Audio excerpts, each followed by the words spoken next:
بسم اللہ الرحمن الرحیم، السلام علیکم ورحمۃ اللہ۔ مودی جس طریقے سے اس خطے کے اندر جنگ کو ہوا دے رہا ہے اور مسلسل پاکستان کے اوپر حملے کی دھمکیاں بڑھ کے مارتا ہے، دھمکیاں دیتا ہے، اور 2019 کے اندر تو اس نے جنگ مسلط بھی کر دی تھی پاکستان کے اوپر۔ اب دوبارہ سے جنگ مسلط کی تیاریاں کرنے میں مصروف ہے کہ وہ کسی وقت بھی پاکستان کے اوپر حملہ کر سکتا ہے۔ تو اس پورے معاملے کو انٹرنیشنل لیول کے اوپر جتنی باڈیز ہیں، تنظیمیں ہیں، جتنی آرگنائزیشنز ہیں، جتنے ادارے ہیں، وہ اس بات کو مانیٹر کر رہے ہیں، اس بات کو دیکھ رہے ہیں کہ نریندر مودی جو ہے اگر اس طرح کی کوئی حرکت کرتا ہے اور اس سے جانی نقصان ہوتا ہے تو پھر اس معاملے کو عالمی عدالت کے اندر لے کر جائیں گے۔ اب یہ بہت بڑی ڈیولپمنٹ ہوئی ہے۔ دیکھیں، نریندر مودی اور وہاں کی گورنمنٹ کو اور وہاں کی فوج کو ابھی کانوں کان خبر بھی نہیں پہنچی اس بات کی، جو کہ انٹرنیشنل آرگنائزیشنز اس وقت جتنی اقوام متحدہ سے لے کے ایمنسٹی انٹرنیشنل اور اس کے بعد بہت سارے ادارے جو کہ سمجھتے ہیں کہ نریندر مودی کی ان دھمکیوں کی وجہ سے پاکستان کو بڑا نقصان ہو رہا ہے، اس خطے کو بڑا نقصان ہو رہا ہے، لوگوں کو بڑا نقصان ہو رہا ہے، ان کے روزگار کاروبار کو بڑا نقصان ہو رہا ہے۔ تو یہ نہ صرف ہیومن رائٹس کی، انسانی حقوق کی شدید ترین مخالفت کی جا رہی ہے، دھجیاں اڑائی جا رہی ہیں، ان کو پامال کیا جا رہا ہے، بلکہ لوگوں کا مستقبل بھی داؤ پر لگا دیا گیا ہے، جس کی وجہ سے نریندر مودی کو کسی وقت بھی عالمی عدالت کے اندر گھسیٹ کر لے جایا جا سکتا ہے۔ دیکھیں، اس کے پیچھے 2-3 وجوہات ہیں اور پاکستان کو یہ مشورہ دیا گیا۔ دیکھیں، یہاں پر جو ٹاپ لیول کے ملٹری کمانڈ اور ٹاپ انٹیلیجنس آفیسرز، انہوں نے پاکستان کے اندر جتنے قانون کے ماہرین ہیں، لا ایکسپرٹ ہیں، جو کہ انٹرنیشنل لا کو جانتے ہیں، بین الاقوامی قانون کو، عالمی قانون کو جانتے ہیں، ان کے ساتھ مشورہ کیا، ان کے ساتھ یہ ڈسکشن ہوئی، ان کے ساتھ یہ سارا معاملہ ڈسکس کیا گیا، اور 2 واقعات انہوں نے پیرالل رکھ کے تو اس کے اوپر انہوں نے ایک انالیسس دیا ہے اور اس کی جانچ پڑتال کی ہے اور اس کو دیکھا ہے، اس کو پرکھا ہے کہ کس طریقے سے آخرکار اس کو عالمی عدالت کے اندر لے جایا جا سکتا ہے۔ 2 بڑے واقعات۔ پہلا واقعہ یہ وہاں پر باقاعدہ طور پر ٹیبل پر ڈسکس کیا گیا ہے، ان دونوں واقعات کو آپشن کے طور پر رکھ کر ڈسکس کیا گیا۔ پہلا واقعہ جو کہ جعفر ایکسپریس بلوچستان کے اندر پاکستان میں جو واقعہ پیش آیا کچھ عرصہ پہلے، چند دن پہلے، مہینہ پہلے، 2 مہینے پہلے کی بات ہے، جب یہ واقعہ پیش آیا بلوچستان کے اندر، اس نے پورا ایک انٹرنیشنل نیٹ ورک بے نقاب کیا، اور وہ انٹرنیشنل نیٹ ورک اب فوج کی ساری معلومات کے مطابق ان کے پاس آ چکا ہے، یہ فوج کے پاس آ چکا ہے، ان کے پاس ساری معلومات موجود ہیں، اور اسی کنیکشن کے اندر ابھی جو D G I S P R کی جانب سے پریس کانفرنس کی گئی تھی، اس کے اندر بتا دیا گیا تھا کہ کس طریقے سے جو انڈین آرمی کے سرونگ آفیسر ٹاپ لیول کے، وہ یہاں پر اپنے جاسوس آپریٹ کر رہے ہیں، ان کے ذریعے سے کارروائیاں کرواتے ہیں، بم دھماکے کرواتے ہیں اور دہشت گردی کی وارداتیں کرواتے ہیں۔ تو اس کو لنک کیا جا رہا ہے جعفر ایکسپریس کے ساتھ، اور اس معاملے کو انٹرنیشنل عدالت کے اندر لے جانے کے حوالے سے مختلف آپشن ان کے اوپر دیکھا گیا، غور کیا گیا، ان کو آپشن نکالے گئے ہیں کہ کیسے اس کو عالمی عدالت کے اندر لے جا سکتے ہیں، کیونکہ یہ واقعہ اس کے تانے بانے، اس کے تال میل، اس کے سارے کنیکشن، اس کے سارے ڈاٹس جو ہیں وہ جا کے ملتے ہیں افغانستان کے اندر انڈین قونصلیٹ کے ساتھ، کہ انڈیا وہاں پر آپریٹ کر رہا تھا، انڈیا کے ذریعے سے یہ سارے معاملات آپریٹ ہو رہے تھے، پورا آپریشن آپریٹ ہو رہا تھا۔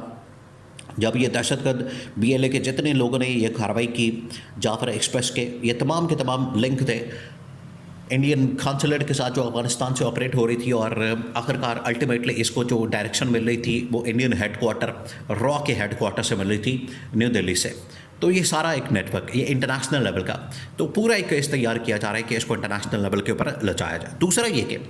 پاکستان نے اس حوالے سے ایک عالمی تحقیقاتی ایجنسی کو یہ کہا ہے کہ آپ انٹرنیشنل لیول کی اس کے اوپر انویسٹیگیشن کروا لیں، تحقیقات کروا لیں، تاکہ انٹرنیشنل لیول کے اوپر ہم اس کو لے جائیں۔ ہم پاکستان کے اندر آپس میں جو ایک دوسرے کے ساتھ اس طرح سے لڑائی کر رہے ہیں، ہم اس کو انٹرنیشنل لیول کے اوپر، یہ پاکستان کی بہت بڑی آفر ہے، بہت بڑی، اور اس وقت جتنے عالمی ادارے، عالمی سربراہان اور جتنے ممالک طاقتور، ان کی جانب سے اس کو بڑا ویلکم کیا گیا۔ انہوں نے کہا یہ بڑی زبردست آفر ہے،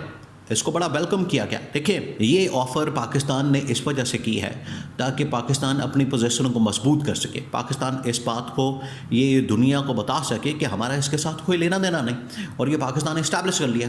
یہ پاکستان نے اس کے اوپر جو ہے اپنی رائے مضبوط کر لی ہے، پاکستان کا پلڑا بھاری ہو گیا ہے کہ پاکستان نے ایک انڈیپینڈنٹ انویسٹیگیشن کے حوالے سے آفر کی ہے، جس سے انڈیا بھاگ گیا۔ اب اس معاملے کو جب انٹرنیشنل لیول کے اوپر لے جایا جائے گا تو نہ صرف انڈین میڈیا کا جھوٹ بے نقاب ہوگا، ان کی جانب سے پروپیگنڈا لوگوں کے جو ذہنوں کے خلاف کھیلا جاتا ہے اس کو بے نقاب کیا جائے گا، اور یہ مقدمہ الٹیمیٹلی پھر انٹرنیشنل کورٹ میں چلا جائے گا، عالمی عدالت کے اندر۔ اور اسی طرح سے یہ پہلگام کا واقعہ اور اس سے پہلے پلوامہ کا واقعہ اور یہ تمام واقعات پچھلے 6 سے 10 سال کی 5 سے 10 سال کی جو پوری تاریخ ہسٹری ہے اور ان کے اندر ہونے والے واقعات، اور سب سے بڑا ایک اور اہم ترین واقعہ یہ جس طریقے سے LOC کے اوپر، لائن آف کنٹرول کے اوپر، کشمیر کے اوپر پہلگام واقعے کی آڑ میں انہوں نے اپنے جہاز، جنگی طیارے تعینات کیے، لگائے وہاں پر، ان کو آپریشنل کیا، رافیل طیارے وہاں پر لگا دیے ہیں اور کہا ہے کہ ہم یہاں سے پاکستان کے اوپر حملہ کریں۔ یہ جو ان کی جانب سے طیارے لگا دیے گئے ہیں، یہ واضح ثبوت ہے کہ سیز فائر کی خلاف ورزی پاکستان کے ساتھ جو انہوں نے ایک ایگریمنٹ معاہدہ کیا اس کی خلاف ورزی ان لوگوں نے کی ہے، معاہدے کو توڑا۔ تو معاہدے کو جب توڑا جائے گا انٹرنیشنل لیول کا، وہ چاہے سنتاس معاہدہ ہو، یہ سارے ایسے معاہدے ہیں جو کہ انٹرنیشنل ورلڈ بینک اور IMF، پھر اس کے بعد اقوام متحدہ، یونائٹڈ نیشن، ان اداروں کی موجودگی میں یہ سارے معاہدے کیے گئے۔ انڈیا یا نریندر مودی ان کو یک طرفہ طور پر نہیں توڑ سکتا۔ جب بھی اس کو توڑے گا تو انٹرنیشنل لیول کے اوپر اس کو کسی بھی اسٹیج پہ، فورم پہ چیلنج کیا جا سکتا ہے، تو وہ چیلنج کرنے کا وقت آ گیا۔ سنتاس معاہدہ بھی، شملہ معاہدہ بھی، سیز فائر کی خلاف ورزی اور یہ دونوں حملے، دونوں واقعہ، اس کو انٹرنیشنل کورٹ کے اندر لے جانے کا فیصلہ کیا گیا۔ پاکستان نے یہ ڈیسائیڈ کر لیا، تمام کے تمام۔ اب یہ خبر جیسے انڈین میڈیا کو ملی ہے، اب انڈین میڈیا کی آپ چیخیں چیک کریں، وہ اس کے اوپر بھی چیخیں مار رہے ہیں، یعنی انہوں نے باز نہیں آنا۔ ان کے اگر کوئی واقعہ ہو جاتا ہے اس کے اوپر چیخیں مارتے ہیں، وہاں پر کوئی حملہ ہو جاتا ہے اس کے اوپر چیخیں مارتے ہیں۔ یہ نہیں کرتے کہ اپنی فوج کی، اپنی حکومت کی جو نااہلی ہے، نالائکی ہے، ان کا جو نکما پن ہے، ان کی جو کرتوتیں ہیں، ان کو بے نقاب کریں، ان کو لوگوں کے سامنے لائیں اور ان کی کارکردگی کے اوپر تنقید کریں۔ ہے تو یہ واقعہ اصل میں ان کی اپنی ناکامی کا منہ بولتا ثبوت۔ اس میں پاکستان کا کیا لینا دینا؟ وہاں سے لوگ آتے ہیں، آ کے ان کے حملہ کرتے ہیں، تو اس میں پاکستان کا کیا تعلق ہے اس سے؟ اور یہی وجہ ہے کہ انڈین میڈیا بے سرپا، یعنی جس کا کوئی نثار نہ پیر، یہ پروپیگنڈا کر کے پاکستان کے اوپر الزام لگانا شروع کر دیتا ہے۔ یہ ان کو سمجھایا جا رہا ہے کہ حملہ کرنا اور باتیں کرنا یہ دو مختلف چیزیں ہیں۔ اگر آپ حملہ کریں گے، معاہدے توڑیں گے، پھر اس کا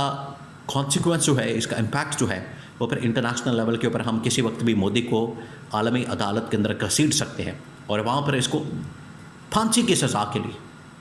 باقاعدہ طور پر پٹیشن ڈالیں گے کہ یہ جو گجرات کا کسائی